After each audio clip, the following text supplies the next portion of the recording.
Hello and welcome back to the Tuesday Checklist, the weekly show where we reveal our gaming highs and lows, confessing all for your viewing pleasure. This week, the conversation swang back around, as it does quite regularly, to video game bosses. In particular, video game bosses that we'd totally beat with ease were it not for that one infuriating cheap attack they keep on doing. Ash is first, with a very relatable story. So the cheapest boss move for me, I was thinking about this, and the one I really wanted to say was Sigrun from God of War, but I don't think she's a cheap boss. I think she's just hard. She's just really hard, and me screaming at her. Probably doesn't count as her being cheap, it's just a moment of getting good. So, upon thinking about my troublesome gaming moments with bosses, I then cast my mind back to Bloodborne, which we all talk about a lot. We all love Bloodborne. And one boss that I'd heard about a few times, Amygdala. And you find Amygdala in the Nightmare Frontier or the Nightmare of Mensis, they're right at the end of the game. And it's this big, bean-headed, peanut-headed, gangly limb freak that you come across. And you're like, oh, you're massive and going to jump on me. Great, thank you, that's great. I really appreciate that. And I went there and I fought Amygdala and it was fine. It's the only boss in Bloodborne that I did first try. There's my humble brag. And then I thought, well, it's time to try and get the platinum, as everyone else on the team has done. And when you first do them, we did a stream, and the first ones that you do are absolutely just so easy because you've leveled up like mad when you finish the game, so you can just chop your way through everything. So I was like, haha, this will be done in no time, and got all the way through up till the Defiled Chalice, which anybody who's played Bloodborne will know what I mean. The big sick noise. It's where you go in and it's this challenge dungeon, so it's lots of different rooms put together where you have to find a lever and then fight a boss at the end. And the Defiled Chalice sets a challenge where it halves your health when you do it, and brings up some old friends from throughout the game that have also been quite difficult to defeat. And one of them, when you get to the end of the Defiled Chalice, is my mate and yours, Amygdala. Now, big ole Amy. She does that giant lift into the air and plop down, and I was splatted. That was it. That was the end. And then it was all learning time for me about thinking about Amygdala absolutely just squashing me over and over again. And the best part is that I got Rosie in on a week off. I was like, Rosie, I'm playing Bloodborne, would you help me get Amygdala, please? I just need a little bit of help with Amygdala. I've nearly got her. Yeah, I was so close. And Rosie came in to help because she is the Bloodborne sage, and you saw it firsthand. Every time we got to 1 inch of health left, Amygdala would fly in the air and land right on my head every single time. This one move over and over again, which just absolutely destroyed my character, wiped her off the face of the earth. There's no recovering from it. It's just a one-shot hit, dead, killed. Get out of here. This dungeon's not for you anymore moment. And this happened so many times. I ran out of insight. Yeah, I was gonna say, I remember you being can I give you any insight? And no. it's just I'm so sorry, Ash. I remember as well when we got literally so close, a little finger length worth of her health left, and then she just jumped in the air, and I remember just going, Ash, she's jumped, and then I immediately, from my perspective, turned the camera and just see Amygdala plop just right down on you, and then that was it. We were just gone. Are you telling this story from the perspective of having done the fight now? No.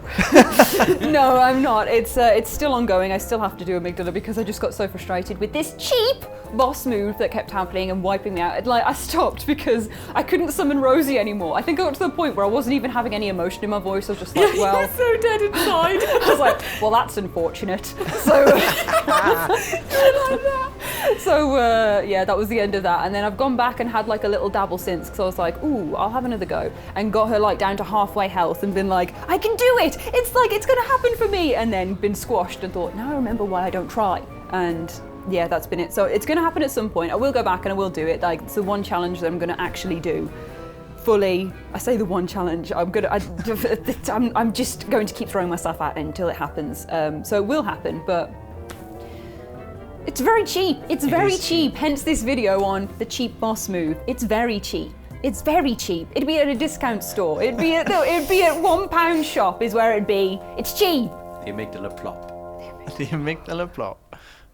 I had many choices for this video, many choices. I was trying to think about the last time I fought a boss and I got into that mindset of I only have to be lucky once, boss. You know, I just need all the stars to align. Mathematically, if I keep doing this, I will win. Trying to remember the last time that happened to me, and it probably was amygdala. It probably was the same as Ash. I was doing that for a long time with Dave. That was useless. Obviously the boss is the health scale, the more guests you get in. So tried it on my own, couldn't do it. In the end, I summoned a random naked lunatic hero who came and just seemed to be painting the underneath of amygdala while I hid on the other side of the arena, and then I did it. So that's my advice for you. For me though, I returned fairly recently during lockdown to one of my favourite games in preparation for Returnal. I could maybe have done Returnal, but actually all of the bosses in there, when they beat me, I was kind of like, fair play. You've done well, Mr. Boss, or Mrs. Boss, perhaps. Perhaps the last one is a missus, I don't know.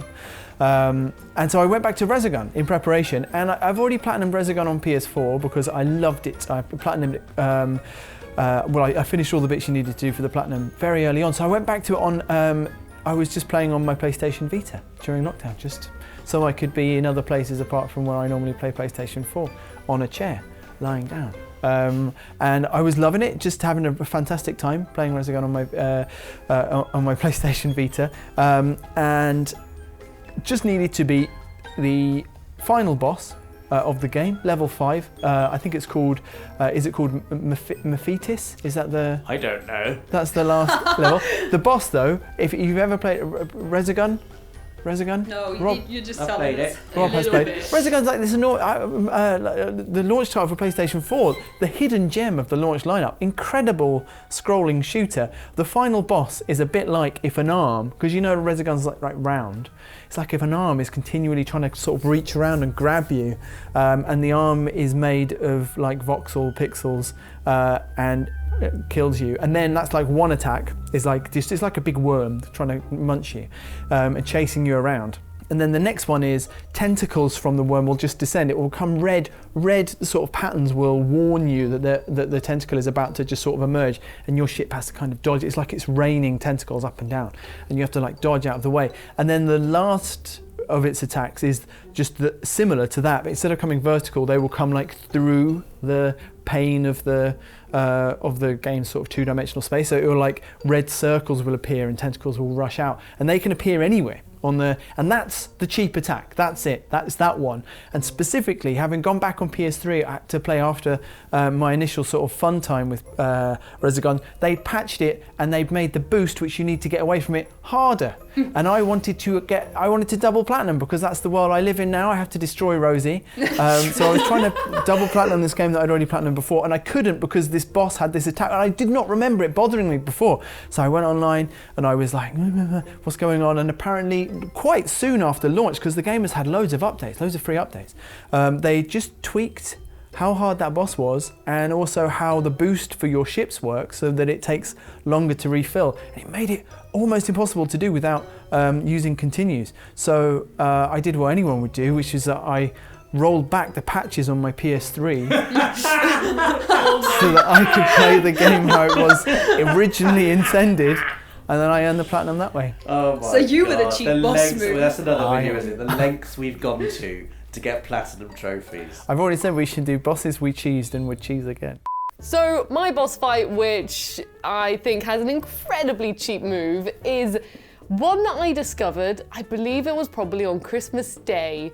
And it was, so basically with this game, I've heard many things about it, and I just asked for it for Christmas, and my brother was very kind and got it for me, and to say thank you, I played it like, you know, a lot of Christmas Day.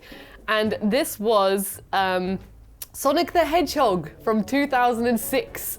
And there's one boss fight, which is kind of got a bit famous now, but this move is so unbelievably cheap that I just remember.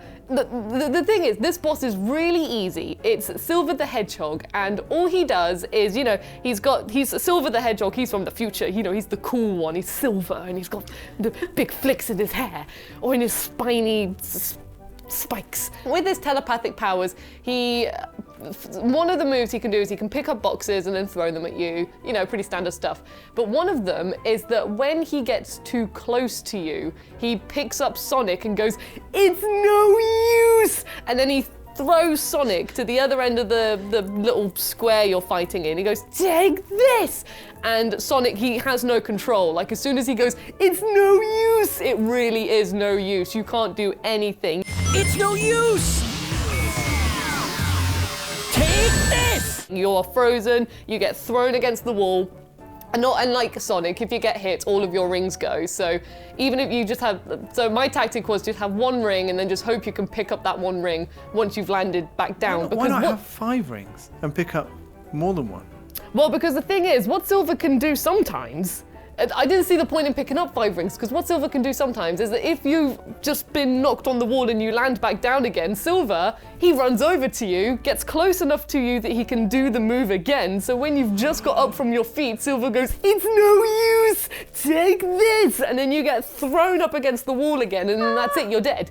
And you have no control on anything. It's such an easy boss. But just that one cheap move, and the amount of times I've heard it, I've seen other people quote it, and I think it's become a bit of a meme that just you have this one line from Silver when he just goes, "It's no use! It's no use! It's no use! It's no use!" And I feel like I've been saying it a lot because he says it a lot. That's how much he spams the move, and it's just a cheap move that it didn't even pop into my mind for this video until like 5 minutes ago. But I just had a sudden awe moment. Like it was telepathically Like sent it was, to you. yeah, like it was, you know, it's like Sonic just quickly put it into my brain, and then that was it. I was just like, oh my god, it's Silver. That's probably the cheapest move. His stupid, it's no use move. That's the move that I just think it's so cheap. And that's why I've talked about it in this video. But I have finished Sonic the Hedgehog from 2, or more noticeably known as Sonic 06. I have finished it, and it was a very fun Christmas day. It was a lot of laughs, so that's my cheap move. A very cheap boss fight move that always sticks in my memory is from Metal Gear Solid, and it's when you're fighting the cyborg ninja, Grey Fox, to give him his real name. What was it you called him? I can't. George. George. Was that his name? His actor's name is George. Oh, and I think it said right. Cyborg It says Ninja George. in brackets, George something. And you were like, yeah, George. Anyway, George. And the thing is, you beat him, and this is when he does the cheat move. So you have this fight. I love this boss fight. It's really, really cool. It's like a hand-to-hand combat, just a pure boss fight around this room, and he smashes up computers. And on PS1, like back in the day, I was just blown away by the fact that he would like kick bits of paper off the table and he would smash computers and the computers would blow up. And I was like, oh my God, this is like the coolest boss arena ever. And you beat him and he literally has no health left. And he's there on the floor and his suit's malfunctioning. He's like going, ah! And you're like, yes, I've won the fight. And then the game just like doesn't end. And he just keeps on going, ah! And he's like going, hurt me more! And you realise you've still got to punch him. And he has this, the cheap thing he does is, you go to punch him, you're like, okay, you want some more punching. And this, out of nowhere, like this electromagnetic like force field just erupts around him. And it sort of like pulses at intervals. So he's going like, ah! And then it goes back again. And you have like a tiny window where this electromagnetic force field like shrinks down to get in there and do the damage. You can actually shoot him as well, but I just think that's against the spirit of the boss fight, standing back and shooting him there. But this friggin' it's so frustrating. I remember when I first fought him, like it was a really close fight. I didn't have much health left. And I was about 12 when I first played Metal Gear Solid, and I'd beaten him, and I was like proper cheering, like, yes, I've finally beaten Cyborg Ninja, and realised I had to hit him again. So I went in for the final hit. His electromagnetic force field came on, killed me, and I think it might be the most cross I've been at a game. My dad confiscated it for the rest of that day because of the reaction I had. Anything I just to said, see the actual moment that happened. I just said the words, I think what I said over and over again was, I beat him. I beat him. I beat him. But obviously, you know, louder and more angry than that. So yeah, the PlayStation got turned off. But it's just so cheap because he's got no health left. He's got no health left at all. And you've punched him. You've punched the living daylights out of him, and he's on the floor. Like, I mean, you could just leave him there. He ain't going anywhere. He's defeated. Going, but no, this stupid electric force field. And he does it 3 times as well. It's like a little mini boss fight in itself. So you have to, you know, punch, kick, or shoot if you want to do it the cheap, easy, cheating way. And on the third one, it's faster. So it's like, you know, the pulse is like maybe like that on the first 2. On the last one, it's so you've got this tiny little window where you have to get in there and do the last punch volley on it. I don't know. I think you shot him. Yeah, probably. Yeah. You did the cheap cheating way. The one that's against the spirit of the fight way. Yeah. I would have dropped a weight on him. I'd have done anything. Yeah. But it's so cheap. I can remember. I can feel the fury. I'd like, love to watch a documentary where someone interviews your dad about this. You remember that day? Young Rob got saying, I didn't know what was going on. Oh, yeah. He wouldn't listen to anything I was saying. Couldn't calm him down. I beat him. I beat him. I did beat him though. I had beaten him, and it was so gutting. Like, you know, I lost maybe 2 or 3 times to him. I was finding it really difficult. I had like that much health left. Managed to win, and then lost. Cheap. So there we go, bosses we would have beaten with ease were it not for their cheap moves. It's definitely their fault, not ours. Let us know of your own encounters with cheap boss moves in the comments. Give us a like if you enjoyed the video, and don't forget to click the notification bell so you're always up to date with everything from the world of PlayStation. Thanks for watching. We'll catch you again soon. PlayStation